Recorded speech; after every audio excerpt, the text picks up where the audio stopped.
Hello, Kate and Peter, our Hi, 2019 Dancing with the Rogue Valley Stars champions. How are you guys doing today? doing great. Doing good.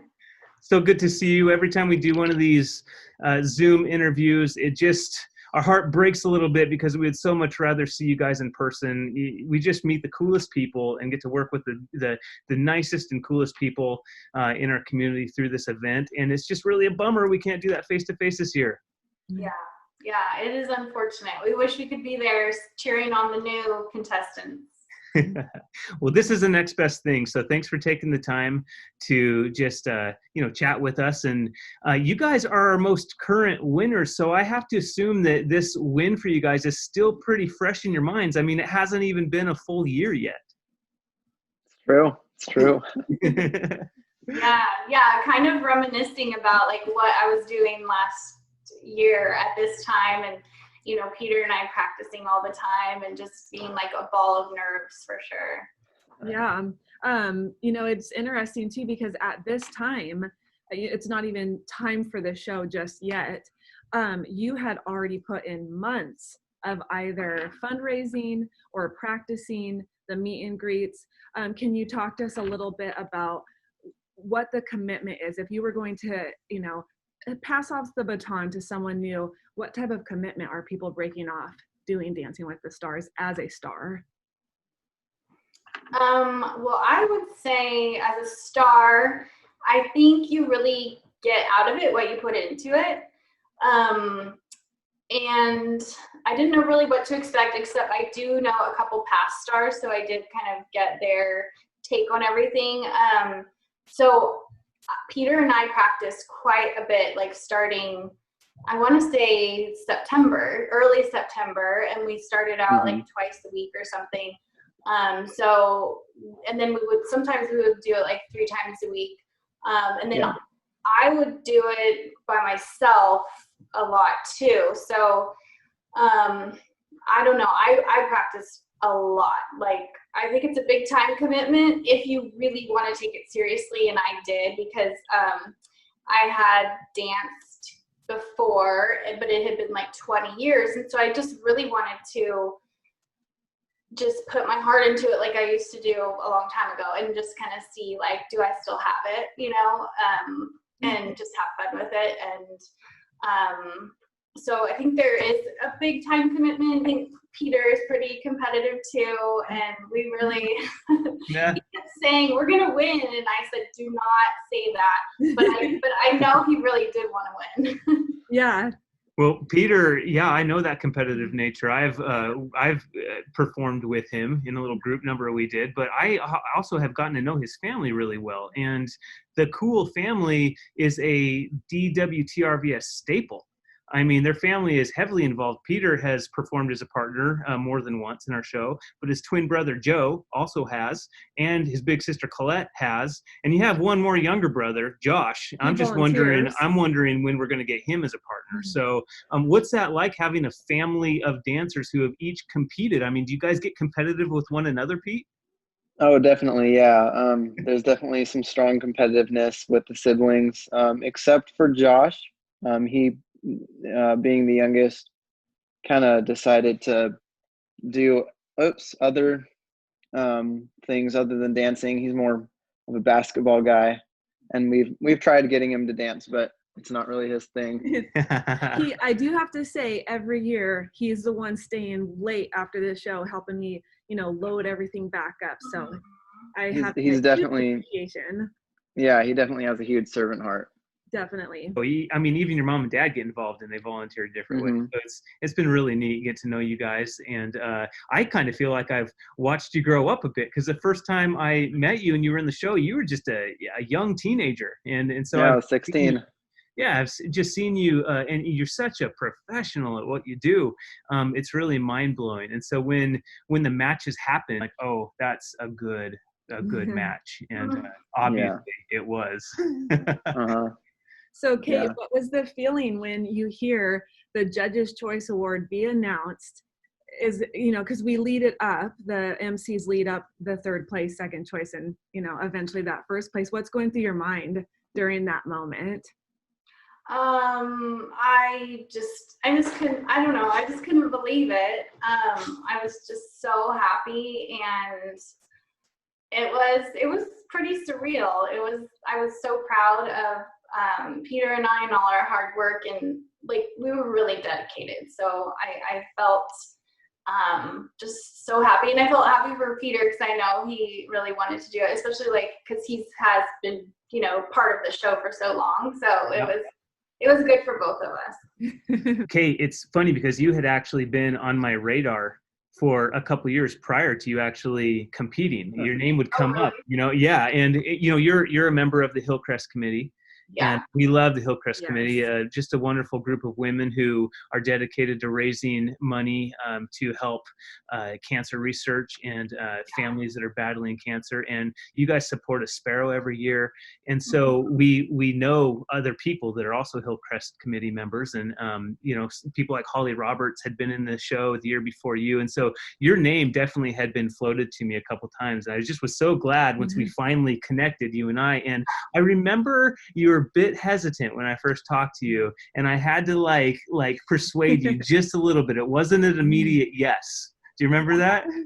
Yeah. I don't know. I think just being in front of the whole, like your whole community, was scary to me because like I grew up dancing and cheerleading at U of A, but I was younger then, and when you're an adult, like I don't know, it's just so different. So I was really nervous about that. And then also, you know, I have 3 super active teenagers who are in every sport, and at that time, not right now obviously, but just like traveling all over for tournaments and stuff. So I was hesitant because I don't want to get in over my head, but I really, really wanted to do it because I love dance and I love Sparrow Club too. And having had history with it, you know, I just love it. But so yeah, I did just want to make sure it was okay with like my whole family, that they would be supportive, and they definitely were. So I'm so glad I made the decision to do it. That's you mentioned the support of your family, and I'm always curious, like, you know how teenagers can be, those of us that have teenagers, like sometimes we can do nothing right, you know, and sometimes even when we're nailing it and rocking it, we embarrass them in some way, shape, or form, you know. So what was it like how did your older teens react to this idea that their mom is going to be on stage dancing this dance and in front of a live audience and doing this thing for Sparrow Clubs? Were they excited, nervous, embarrassed? I mean, tell me about that a little bit. In the beginning, I think they definitely were a little embarrassed. Like, what's this going to be like? And they were probably like, I hope none of my friends go, you know. But I think the fact that I wasn't doing like hip hop or something that was more like TikTok. Yeah. I think they were okay with it. And then when they saw how hard I was working and really like dedicated to it and just putting my whole heart into it, they were really supportive. And then it was just like so sweet that night and afterwards, the things that they were telling me. Like I remember, because I have 3 teenagers, and so I remember the youngest saying, I was just like looking around like, everybody, that is my mom. Aww. And so I just thought that was so sweet. And yeah, they were just really proud, and they all like wanted to gather around and take a picture of me after, you know, when I had the ball at the end and everything. So they were definitely like just super proud. That's so cool. I remember that in the cafeteria where we all go afterward and, you know, they take photos and everybody meets and greets their fans and everything. I remember your family, and I remember the smiles on their faces from ear to ear, your husband, all your kids, and there was no doubt about it how proud of you they were, and how just thanks. proud of the whole experience. So it was just a fun memory. Yeah, I was really blessed to have the whole family supporting me, for sure. Well, Peter, a lot has happened in your life since the big win. Walk us through some of the exciting things that has happened in your life since. Well, the biggest thing is I started a new job at a ministry called U715, and it's an outreach ministry to kids just in the local area. My area is Eagle Point. So I reach out and I open up the youth center to kids. who are lost or hurting. And it's really just something where I can open up to them and give them a leading, godly, loving example when they might not have anything like that in their home life or even their friend life or at school. And ultimately, the desire is to connect them with the church. But a lot of the time, they just really relish what the volunteers and myself can give them at the youth center. So it's a really cool ministry, and I'm super blessed to be a part of it. And God's just been doing a lot of huge things in my life. Awesome. Pete, I just want to tell you, I can't think of a better person to be a light and a guide to youth in our community right now. There's so much going on, and there's so much being taken from them, and a lot of them are putting on strong faces, but this whole distance learning and everything that's going on, it's affecting them in ways that you might not be able to tell from the outside. And just having someone like you who's a strong figure that can guide them and just be there to listen, the work you're doing is so important. So thank you for committing to that. I know that kind of work and ministry is not easy, but I'm so grateful that we have you in that position. So thank you, man. Well, thank you. Yeah. I was talking to a friend yesterday kind of about that same thing, saying sometimes it can be slightly discouraging, like, am I even making a difference? And then I just have to remember back to when I was younger, and I was raised in a Christian home. I was homeschooled. I had a good life. I was raised, in church. So like on the outside, I had, the best life, really a typical Christian kid could have, but I still wouldn't be in the place I am today if it wasn't for the ministry I was in, where I got poured into. So even the kids who on the outside seem like they have it all put together, they still need that external ministry that can pour into them. Yeah. So I just think back on that and what God did through those ministries in my life. So I know I am making a difference in these kids' lives. And it's a huge honor. Well, both of your hearts are just so big.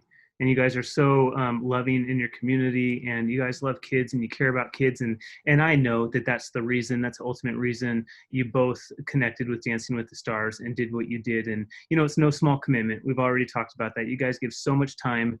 We tell people, it's kind of a joke now to even say it, but we tell people when we're first talking to them, they say, well, what's the time commitment? You say, well, at least 10 hours.